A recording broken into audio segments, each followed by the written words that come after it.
Why is it so difficult to become friends with British people if you're not British? This is not my question. I watched a TikTok video about it earlier today by someone of East. Yes, guys, I agree as well. It's very hard to become friends with a British person. I'm 8 years in England.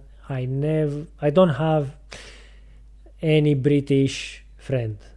I know some British people, but never have a British friend. And it's weird.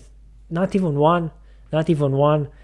Like, and honestly, I'm trying my best not to think negative and not to think it's racism or not to think, but it's so, it's been so lonely, because of this. But I don't complain, because this loneliness reconnected me with God, reconnected me on my purpose.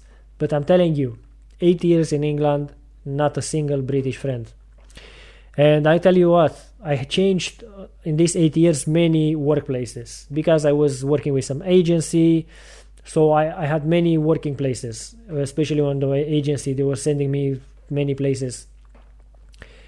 Not even once a British person said, hey, are you on Facebook? Are you on Instagram? Let's connect. Not even once.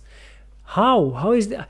What am I doing wrong? I mean, I know I have this phase that sometimes I'm like, okay, maybe I look annoying. Maybe people, or maybe sometimes I look too serious. I'm thinking about this.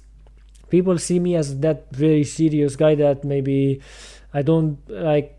Maybe they feel I'm the one arrogant, but I'm not. I look serious, or I look silent until you get to know me, until you speak with me a bit, until, and after that you'll be like, oh, this guy is a really good guy. Is really, but many people probably don't get through me because of this shell. And probably this shell, I made it because it's normal. You need, I think, in this modern world, a shell, and to protect you. You can.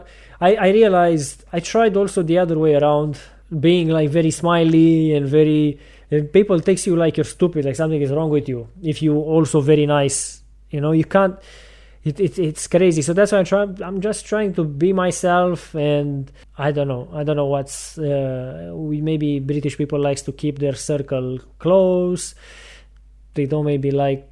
I know the situation is worse and worse in England, and maybe they're struggling, and they just, maybe they are fed up with foreigners and things like that. But this made me realize and think, if I'm gonna go at one point back to my country, I'm gonna speak with every foreigner from there. I will even if they are okay, because don't get me wrong, I know they are bad ones as well. I will try to at least to get through to them. I will just try to get to know them, and why not friend them?